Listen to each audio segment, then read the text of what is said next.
this. Okay. So we will continue our class, okay. So I will just share this.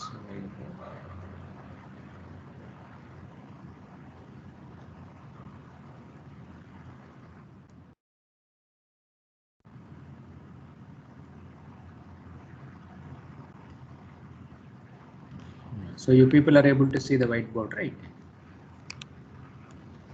Yes, sir. Okay. So we'll start our this one itself. Okay. We'll just switch off the camera. Yes. Yes. Okay. So now, so if you remember, so the last class, you see, we have started this torsional buckling. Okay. So now here the most important things when torsion becomes, or torsion flexure combination also you can have. So all these combinations also may have sometimes, the coupling between torsion and flexure also can happen. Okay. So now here the most important guideline was EI and you see the GJ. Okay.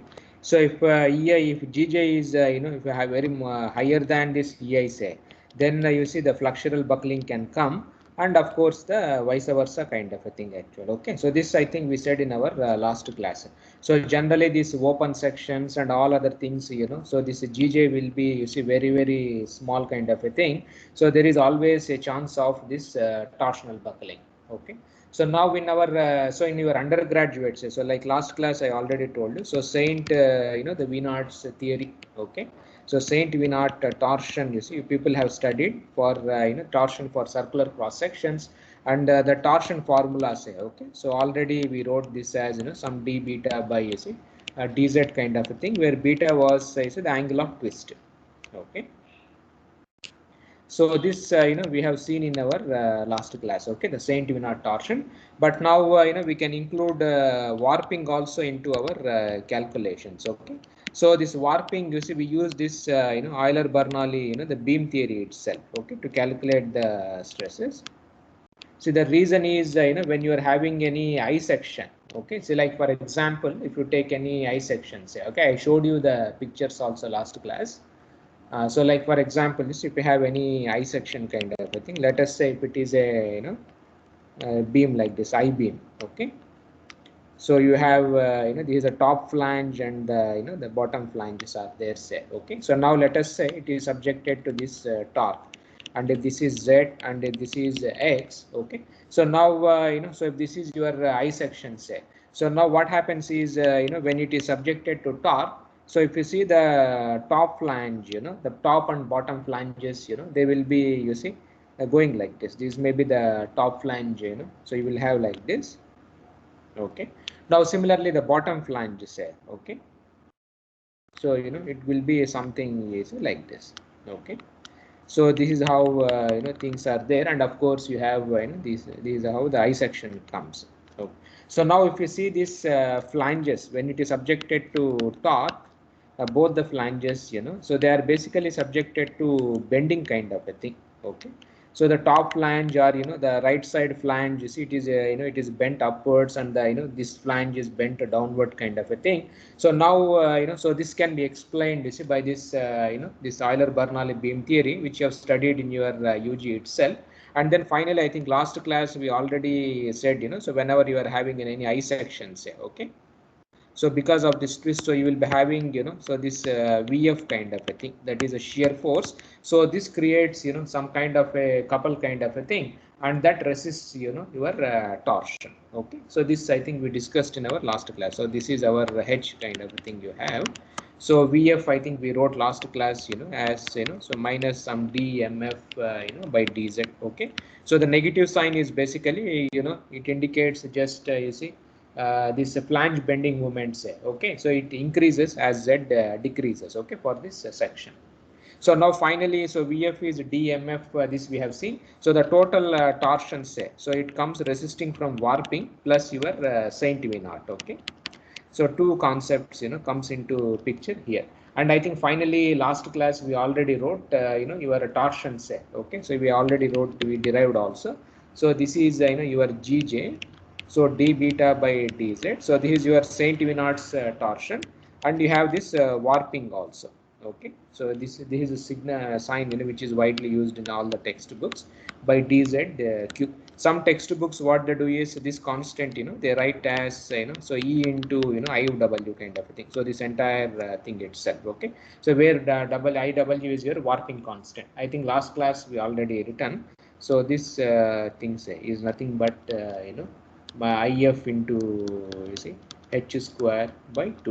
Okay, so this is our basic fundamental equation, you see, for this torsion, including warping. Okay, so this we have derived in our the last class itself. So this is a famous equation, you see, which can be used for non-uniform torsion itself.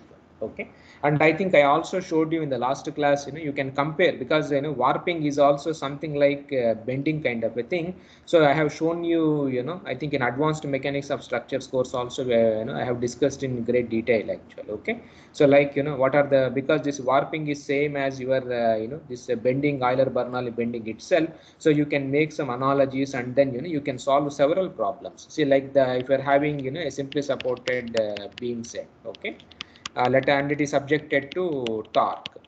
Okay, so now torque. So you will be interested to find out this rotation, that is angle of twist. Okay, so for this all these problems, say, so your equation of motion will be this itself actually. So this equation can be used to solve these type of problems. Now suppose if you differentiate this equation, say, one more time. Okay, that is the fourth order ODE you can derive also, or this equations if you write it in a nice format, or if you differentiate. Okay, so differentiate the above equations once again by by z. So you will be having on your right hand side, say, so dt by dz kind of a thing you have. So your left hand side you will be having this. So g j, your phi double dash beta we have written there. So beta double dash kind of a thing minus your warping, say, so e into this warping constant kind of a thing, and you will be having this beta, the fourth order derivative you will get here this side also. So now this quantity is generally so this we call as distributed torque. Okay, so distributed torque or distributed loads, a torque per unit length, that is what we it is written there. So like sometimes these also denoted by the symbol MD kind of a thing, which is a uniformly distributed load kind of a thing. Okay, or if you write it in nicely this format, many textbooks they also write like this. E this warping the constant, and this the beta this one minus GJ beta double dash. Sometimes you see, because if the minus MD they write, and then they also write in this nice fashion. This is a fourth order ODE incorporating this warping to solve our calculations. Okay, so these are how the equations comes into picture. And suppose if you want to write nicely, say, sometimes we write it also in terms of this normalization also one can write. Okay, so like for example so beta fourth order, say, minus some lambda square beta second order. So this is your MD by E times like this also.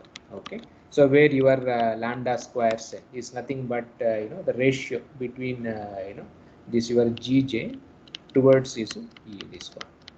Okay, so this also is one can write also in this format. So this quantity is nothing but ratio between your torsional rigidity towards warping rigidity. Okay, so this is your torsional rigidity on the numerator, and the bottom one is your warping rigidity.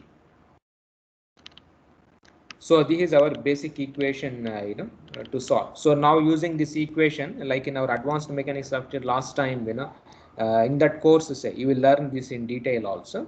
So there we have solved many problems, like if you're having a simply supported beam subjected to uniformly distributed torque, now what will be the deflection diagram? So there it is a deflection, so here it will be angle of twist. Then you can, now there you draw the bending moment diagram, shear force diagram, say. So here also you can draw, you see, the warping movement, bending warping movement, and then you see the shear diagram.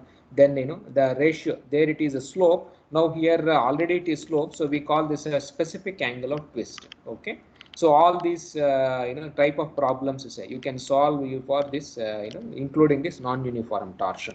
So there are several textbooks are there. So you please see those things, and to like other courses they will teach you in advanced mechanics of structures to draw like bending moment, shear force. You know how to draw bending moment, shear force, slope, and this one for loads, but not for torque. Okay, so if you want to draw for the torque, so this is your extra term which comes into picture. So this equation has to be used, and you can solve many interesting problems itself. Okay, and now this is our the torque kind of thing. Now suppose if you want to use this energy methods, say, okay. So now, so you should find out, you see, the strain energy due to torsion. So if you see this strain energy due to this torsion, both warping as well as Saint V naught. It is very standard kind of a thing. So now for Saint V naught, say. So for Saint V naught, you can easily write it. So your Saint V naught strain energy, say. So half, so same expressions you see. So you all of this one. So this is L. So you have Gj. So d beta by dz whole square dz. Okay, so this is how we write this strain energy for this ordinary the Saint V naught torsion. Now when it comes to this warping torsion, say, okay, so it is very easy. So warping torsion is same as your bending. Okay, because the philosophy comes from this, because when the open section is subjected to I sections, essentially subjected to torque, so the flanges they bend this way and this way itself. So we are using this Euler-Bernoulli beam theory itself. So warping is more or less similar to bending, so you can easily write they are similar to your bending equation. So this one will be so for warping, so the strain energy.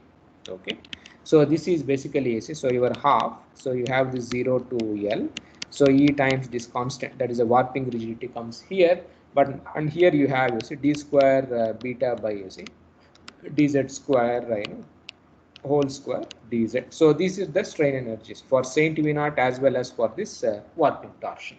So the total torsion energy, so the total strain energy will be combination of these two. So warping plus this quantity. So you can also combine these two, and you can write it in a generalized format. So half so 0 to L, so Gj, so d beta by dz whole square plus, of course, dz will be there, and half so 0 to L, so your warping rigidity whatever you have, then you see your d square beta, say, by dz square whole square. Okay, so this is how we write this strain energy for Saint V naught theory plus this warping. So as already I told, this is more or less similar to your bending kind of a thing. And of course, this is half T into theta. You would have studied in your UG, the strain energy for this torsion also. Okay, so this is how we derive these energies as well as this torsion, including this warping. Okay, now let us come to our buckling problem. Yeah. So now let us see, how these open sections is how they buckle. So what type of modes are there? How they are going to buckle? Okay. So now so let us see. See, like for example, we will start with this section. So we are having a open section. So this is our coordinate system. Okay. So this is our x.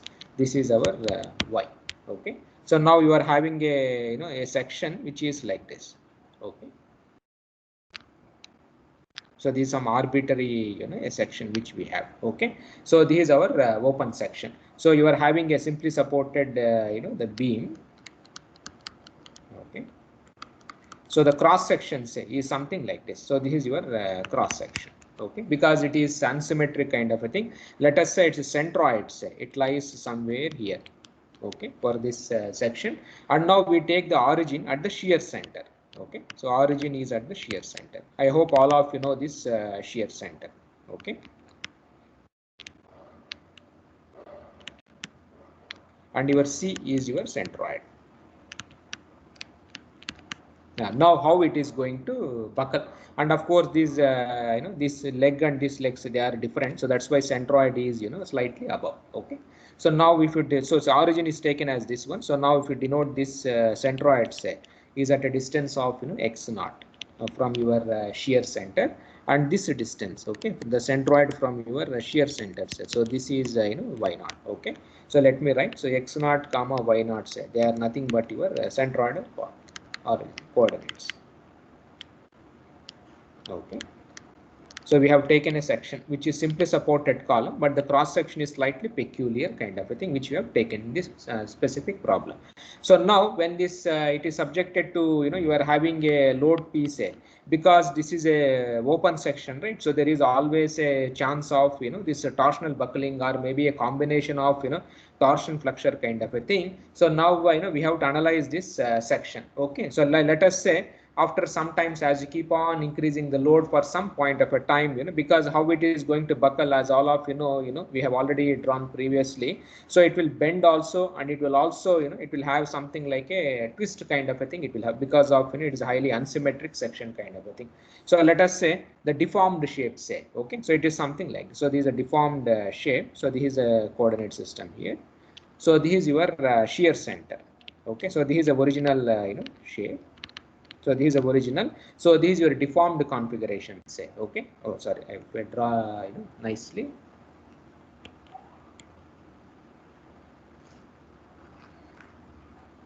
Now, so the deformed configuration, you see, something like this, okay. So this is your new deformed coordinate system. So let us say this I indicate as S dash, okay. So the shear center has moved up to some place because of this buckling, say. So let us say this thing is so this distance is u, okay.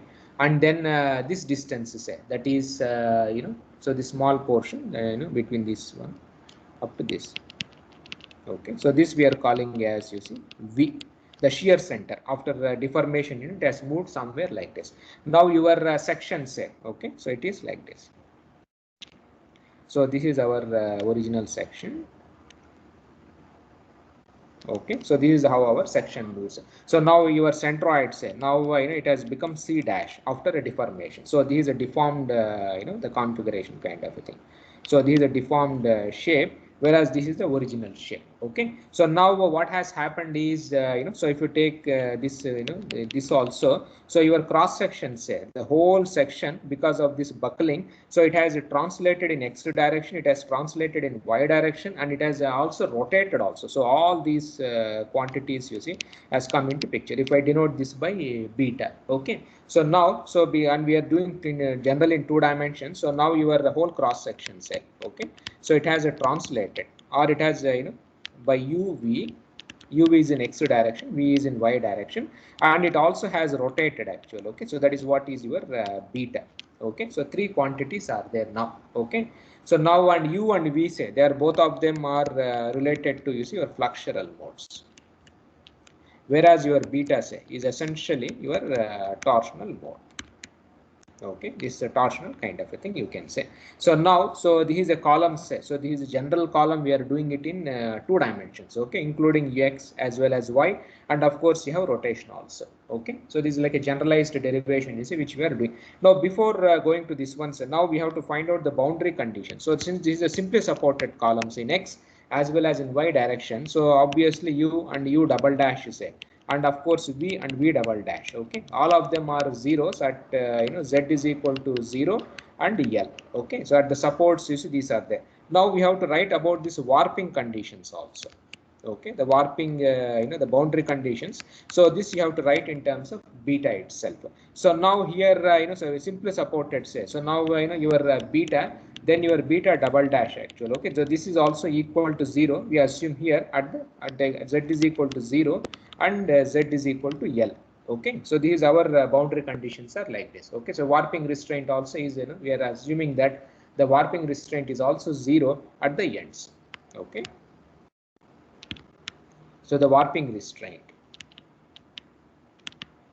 is 0 at the supports. So this is an assumption, okay. Suppose if it is fixed, say, then obviously, you see, your boundary conditions will be different itself, okay. So now for this problem, we have just assumed that, you see, the supports are simply supported, and for warping also we are assuming that beta and beta double dash are both of them are zeros at both the supports.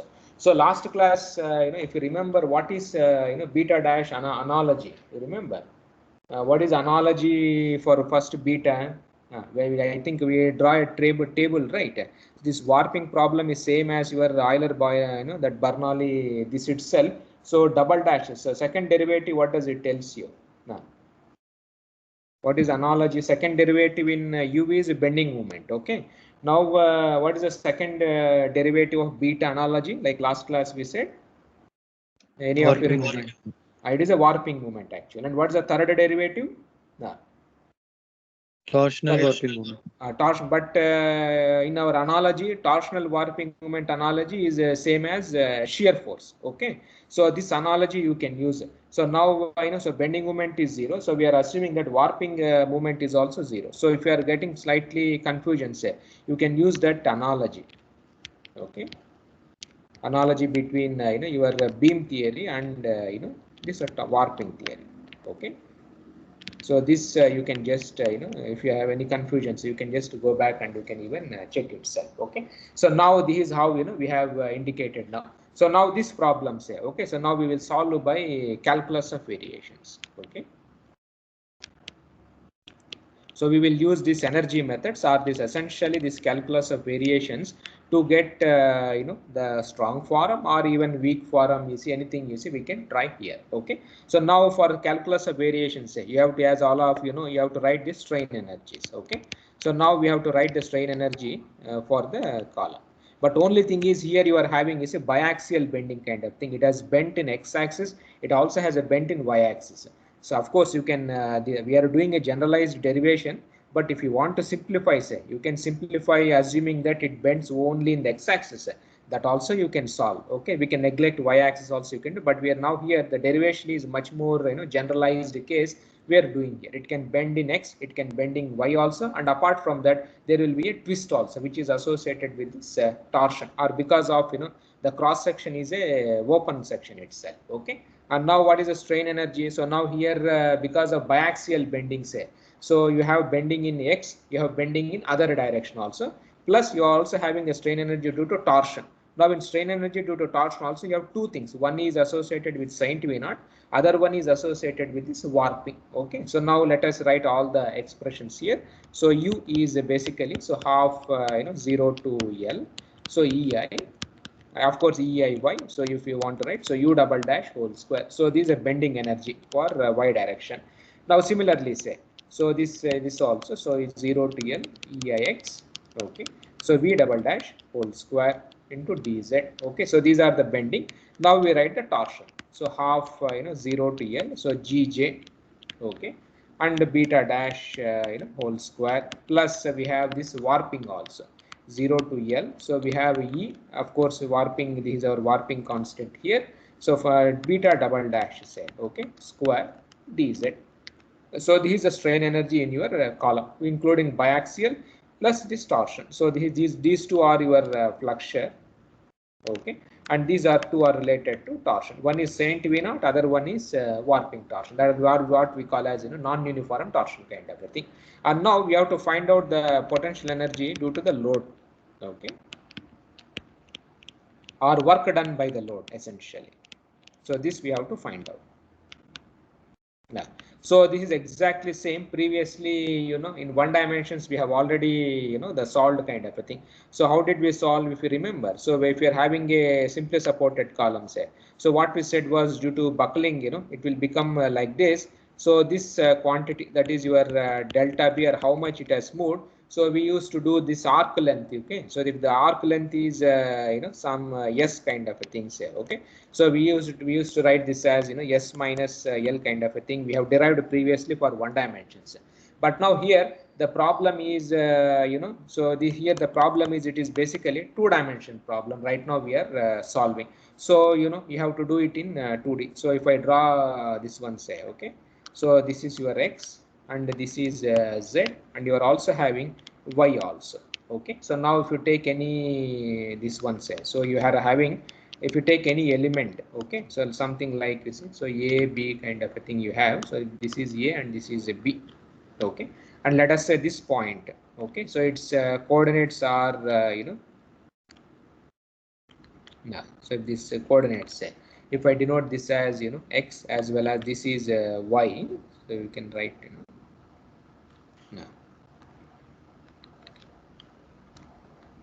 so this is x and this is y. So if you take any elements here, so now what is happening is, so this arc length to find out, so this thing is going to behave something like this. Okay, so which you can even project also. So if you try to draw,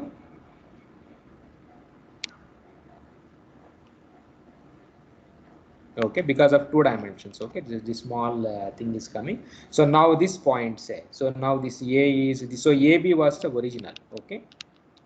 So this was the the original column kind of a thing. Now after deformation say, so it has become like this. So this is a deformed shape. Okay. So this bending has happened both in x as well as in y direction. Okay. So now so if you try to take this one, so this portion say. Okay. So if you indicate this as u bar, this bottom portion, and this is v bar, so these are the projections here, and let us say this arc length is ds kind of a thing. So now let us say this bottom has moved by u bar and v bar say, and let us say the distance is dz kind of a thing. So if u bar and if it is, so here if it has moved by u bar and v bar, so automatically at the top, okay, so a and a dash say, so they will move in terms of this, so u bar plus du bar, and this one will be, you see, v bar plus dv bar kind of a thing. So you can expand in terms of the Taylor series. Okay. So if for an element of length dz, okay, so the bottom if it is moving by u bar and v bar, so the top of the scene say, so this will be u bar plus du bar and v bar plus du bar kind of a thing. So now so if you write this, so and of course if you try to find out this arc length say, that is this portion, that is if I write this as a ds kind of a thing, so this ds will be so you can use your Pythagoras this itself, so du bar, okay, whole square plus dv bar whole square, of course, plus dz bar. So dz is whole square. So this is your arc length, okay. Or if you want to write it in a nice format, so dz you can pull outside. So this can be written as so du bar by dz whole square plus dv bar by dz whole square plus 1. Okay, so this is our arc length. Okay, so now this also you can so the square roots you can expand in terms of you followed, right, the binomial expansion you can use. Previously in one dimension also we wrote the same thing. Okay, so you use this binomial expansion, this expression, so you can approximate this as so your dz into, you see, so half du bar by dz whole square plus half, so dv bar by dz whole square plus the 1 into dz. Okay, so this is, of course, dz already we have written here. So this is our the arc length, okay, which we expand. So now you integrate say, so that is for ds. So now integrate your ds by from 0 to l. So you have s is equal to so 0 to l, so half, so du bar by dz whole square plus half, so dv bar by dz whole square plus 1 the whole expression you see times dz. Okay, so now your delta b, that is you see, so this is equal to s minus l kind of a thing. So obviously the constant is so this one also becomes l, so that gets cancelled. So finally the change in length will be given by this expression 0 to l, so du bar by dz whole square plus so dv bar by dz whole square. Okay, so this is our the change in length. Okay, so if you remember that one dimensional thing, so previously we have derived this you see in one dimensions also. So there if you see, if you compare this with one dimension, if you want to write, so this only will, the term will come. Okay, so if there is only bending in one direction, so only one term will come, other term will be automatically 0. But since here the problem is a more generalized problem we are solving, so you have u bar as well as v bar coming into picture here. But here now the most important thing here one has to understand is now this deformation say, so this AB was the original, the column was perfectly straight, when P is equal to some critical buckling load, say suddenly it has got this bending as well as this itself. So now the deformed shape, whatever we have drawn here, so this deformed shape, as already I told you, so it contains, see, this point A has moved to point A dash. Okay, so this is a deformed shape. So now here you have translations plus rotation also will be there because of this torque. You followed. So this also, you see, it has happened here. Now if you see this thing which we have drawn previously, so you can see here. So now here the deformed shape, if you see clearly, so this whole sections it has translated by U and V for the shear center. So shear center is U and V. Apart from that, say your whole cross section has also rotated by this beta, so which is nothing but, so these are translations, and this is nothing but your rotational transformation. Okay, so your final whatever U bar V bar we have written here, so this U bar V bar, say it contains information about U and V plus this beta itself. So now we can relate, so we can include this beta also into our calculations. Okay, so for this, so we will write here. Now, so this U bar and V bar. Okay, so these are nothing but translations. Okay, so of the shear center. Sorry, the shear center is U and V. So U bar V bar are this way. So now the translation of the shear center, U and V, plus we have this additional the rotation also. So additional translation it comes into picture due to this rotation.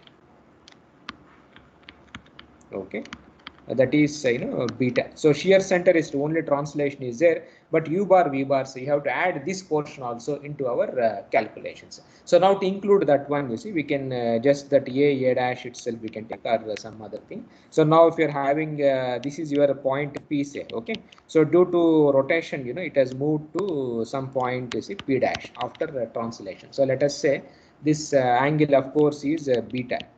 Okay, so let us say this is your some alpha kind of thing, say. So now this point, you see, and if you draw a nice so this is your translation. So P has moved to P dash, and of course if R is your the radius.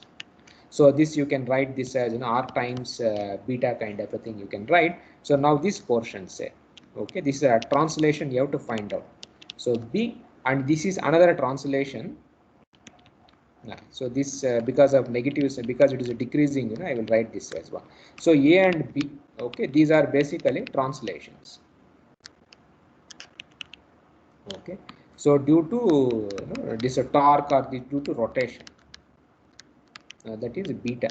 Okay, so now U bar V bar, you see, you have to add this as well as this term also into our calculations. Okay, so you can easily write, and so if this is your Y, that is the original coordinates are this Y, and let us say this is X, that is the original coordinates of your point P. So now this point P has moved to P dash because of rotation. Okay, of course you have this additional translations also are there. So now if you try to write this expression, say, in a nice format, so U bar and then V bar. Okay, so this will be U minus Y times phi, and V plus is X times phi. So this is how we can write. Okay, and of course you can write X is equal to R cos alpha, and Y is equal to R sin alpha, and since PP dash is R times phi, so you can write A as R phi sin alpha.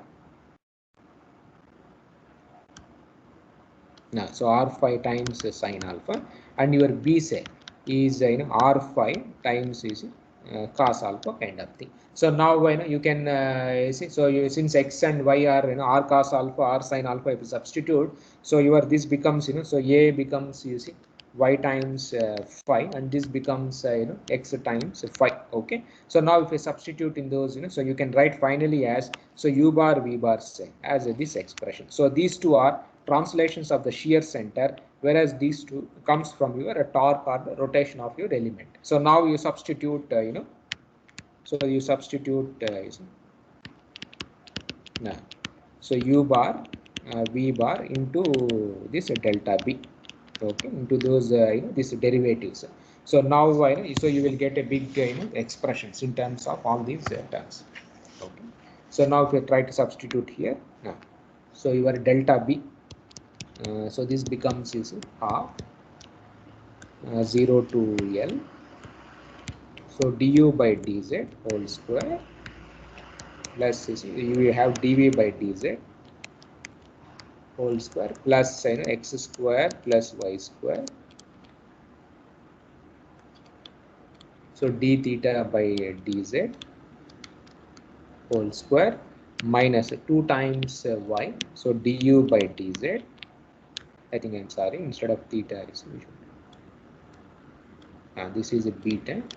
So du by dz, so d beta by dz plus 2x, so dv by dz, and then you see d beta by dz.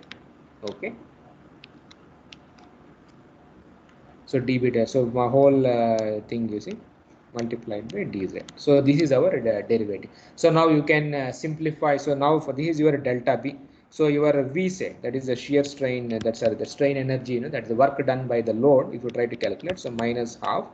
So you have so you can write that is a P by 2 into we write our this expression also. So now I see. So if you can make some simplifications here by observing this integrals. Say if you closely observe, so you can make some simplifications, like you see integral dA is same as A, and integral y dA say. Okay, it is nothing but centroid, so y naught into A, and your integral say okay x into dA. Oh, sorry. Oh God. Sorry.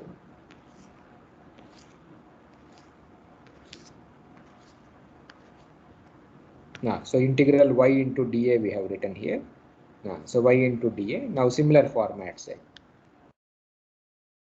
So integral is x times dA. So this is x naught into A, and integral you will be having terms like x square plus y square multiplied by dA. So this is nothing but your moment of inertia. Okay, so you can write this as Ix plus Iy, or sometimes we can also write this as R naught square into A itself. Okay, so this if you write all these terms, so your R naught is nothing but polar radius of gyration.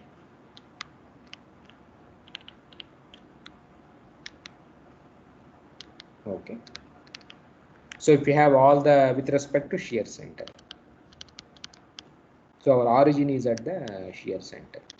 Okay, so all these terms if you include so we can write this V as so this expression V, that is the work done by the load, so minus P by 2.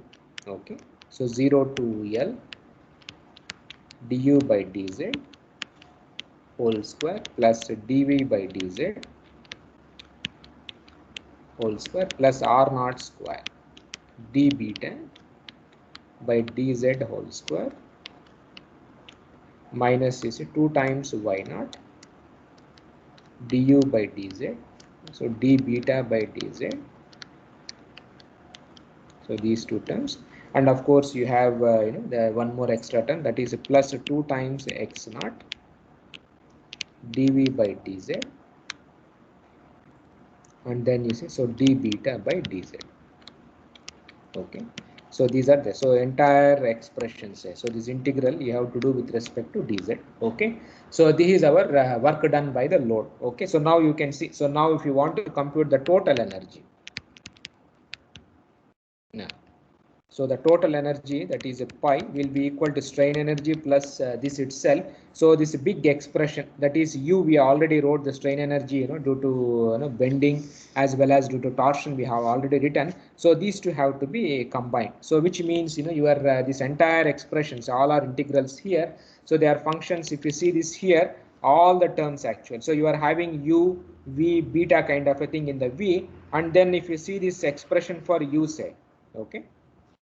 So now this was expression for U. So you can see this expression also here. So you have U double dash, V double dash, beta double dash, beta dash itself, and all of them are integrals. So this function, whatever the total energy, whatever you write, basically you see it is a function of your Z. Then you see u dash, v dash is there, then you are having you see phi dash, then u double dash is there, v double dash is there, then phi, so this is beta, I'm sorry. Yeah, so beta dash, and then you see the beta is a double dash, all the terms are included in these integrals. Okay, so now so now we use this calculus of variations. Yeah, so now what does the calculus of variation says? Now, see, long back, we have done this one in the one dimension. So you please remember. So calculus of variations, what do we do? Now, see, what did we do previously?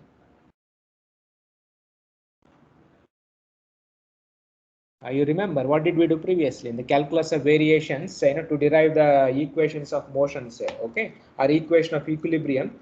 How did we proceed? How did we proceed? We wrote the variations. What did you, so you remember? So when we had x and y, one dimension we wrote. See, let us say this is your path. Okay. So what did we do? We wrote, so this is your exact path, say y of x. So we derived, you see, some new path, y hat x also, something like that we wrote. So this is your original path, plus we added some epsilon into, you see, eta of x kind of a thing, and then we substituted in this expression, and then we did the derivative, say u plus v with respect to d epsilon is equal to 0, and we derived our equations of equilibrium. You remember? So this is how we solved our calculus of variations. But now what is the problem here? Now what is the problem here? This was for one dimension. Okay, that means only flexure was there, and this flexure was also in only one direction. But now here the problem is the problem is a three-dimensional problem here, because you have two translations and then one rotation are there, so it's a 3D problem. You remember? So now if you want to write, say, you have to write like this u bar, some other thing. So you have to write, of course it is a 2D kind of a thing which you have x comma y comma or whatever. If you want to write, say, you have to write this as you were the original plus some epsilons, some eta, this term will come. Then similarly for v bar, then similarly for beta. So all these the terms have to come, and of course here epsilon 1, epsilon 2, epsilon 3, like that. So now the problem becomes, you see, much more bigger. So it is same as whatever you did in the calculus of variations for one dimension. Now you have to do the same thing for a 3D kind of a thing actually. Okay, so now all the paths have to be substituted, then you have to do this one. So now here the problem is, when you do this one, so we did only with respect to d epsilon. Okay, now we will be having epsilon 1, epsilon 2, and epsilon 3 kind of a thing. So now what happens is, this becomes like, you will get several set of equations have to be derived here. And if it is one dimension, it is simply du by d epsilon is equal to 0. But since it is several variables are there, say, okay, so you will have three separate equations will come. Generally, you can see in any calculus of variation textbooks, we call them as Euler-Lagrange equations, they say. Okay. So Euler-Lagrange differential equations when it is a multi-dimensional thing. Okay. So automatically you see the minimization of energy gives you Euler-Lagrange differential equations. You can easily you can derive. So if F is your energy, say, so this becomes dou u by r, that integral which is inside the integrand. So minus d by dz. So you have dou F by dou u dash plus d square by dz square. Dou F by dou u double dash is equal to 0. So one equation you get. Now similarly, say, we have to write for V also. So dou V minus d by dz. So dou F by dou V dash plus d square by dz square. Dou F by dou V double dash is equal to 0. And the third equation is with respect to beta. Okay, minus d by dz. So dou F by dou beta dash plus d square by dz square, dou F by dou beta dash. Automatically three equations comes. Okay, because now your calculus of variations, the function is you are having a 3D function. Previously it was one dimension. Now the same problem, say, so if you assume that there is only one dimensional problem, these three will collapse to 1D thing, which we did long back itself. That is nothing but your dou whatever energy by you see dou epsilon itself will be 0. So you can verify also. Okay, so three equations comes. I am skipping how this Euler-Lagrange equations comes, but you can easily find out in any calculus or variations textbooks. Okay, so now this integral says, so now your f is nothing but the quantity which is inside your integral. Okay, so this is your f. So f contains these terms du by dz, dv by dz, d beta by dz, plus your strain energy terms also. So all you substitute all those algebra, if you do, you will get nicely the strong form. Okay, and you ensure this strong form set. Okay, which means the inside integrand has to be equal to 0, not weak form kind of a thing. So you will get three equations. Okay, so nicely so e I y fourth order, so this is u plus pu double dash, okay, minus p times y naught beta double dash is equal to 0. The first one gives the Euler-Lagrange equations. Okay, now similarly say eix v double dash plus p times v double dash plus is p times x naught into this beta double dash is equal to 0. The second equation comes. The third one say, so e your warping multiplied by your beta, the fourth order equation, plus r naught square times p minus gj into beta double dash minus y naught pu double dash plus x naught into pv double dash is equal to 0. So these are the three equations you will get by enforcing your strong form solutions actually. Okay, so now so this is a very interesting problem. See, suppose this equation says, suppose from 3D if you come to one dimension, say, okay, like the previous buckling equation you see, so which means you have only u v and phi, so v and beta, so if you neglect, okay, so this v and beta, so what happens, so if you can easily see this expression here, so beta is neglected, so v is neglected, so what happens, this equation goes away. Okay, so you will be having only one equation, the first equation will be there, and if beta is not there, say, so this becomes, if you neglect, so once again you will get your the original equation, so eiuy plus p times u double dash is equal to 0. So this equation is same as you remember the one dimensional buckling, you will get the same equation. Now these equations are more general, so you have a biaxial, like it can bend in y, it can bend in x, plus you can have this torsional mode also, which comes into picture. So these are our equations of equilibrium, which we have obtained from calculus of variations for this buckling problem. Okay, so three ODEs comes into picture. You can see now what is the most important observation. If you see here now, the first equation, what is the first equation physically tells you? What is that you observe from this equation, the first equation? Tell me, what is the speciality of this equation? Now,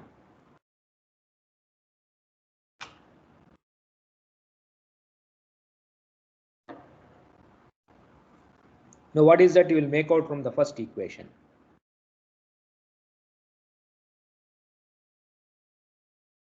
So you people are there? So there are two independent variables. Two independent, what are those? U and beta.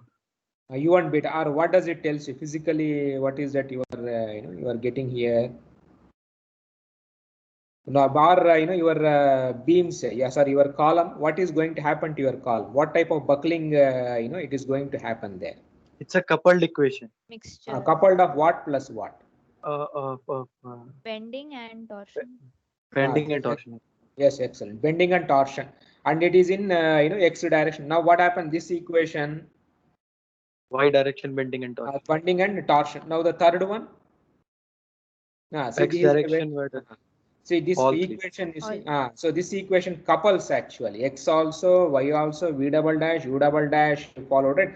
Everything is coupled in this the third equation itself. Okay, so these are our fundamental equations for the flexural torsional buckling. So these equations can be applied to any, you followed it, any member. If the member is I section, or if it is like this, channels, guinels, whatever's angle, anything you can find out buckling using this expressions. Okay, now for simply supported, say, because our ends are simply supported, you can use an assumption like this. You can substitute a as a sine pi x by l, pi z, okay, by L, and V is some B sine pi z by L.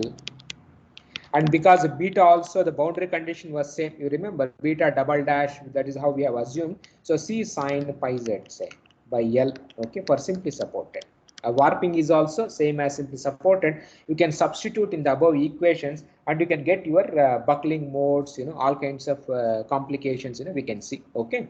So this we will continue in our next class, okay. So fine. So if you have anything, you can ask.